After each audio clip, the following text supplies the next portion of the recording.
بارشات شدید باران شب گذشته در اکثر شهر و نواحی ولایت ختلان ثبت شد که آمدن سیل به وقوع پیوسته است.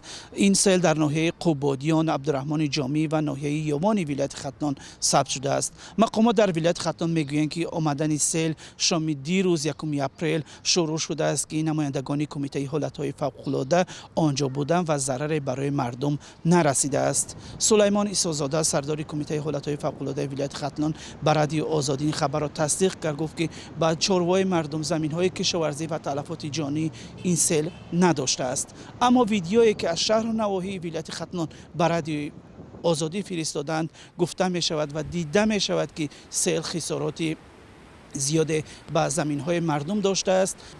سیل در ناحیه خراسان 1,338,275 سامانی، در ناحیه واسع منطقه کلاه باشد زیاده از 150,000 سامانی خسارات مالی آورده است. اما تحلیلگران میگویند که این خسارات بیشتر است. ولایت ختلان یکی از ولایت‌های آسیب پذیر در جنوب تاجیکستان است که همه ساله با شروع بهار و بارشات باران آمدن سیل در اکثر شهر و ناحیه‌ها ثبت می شود.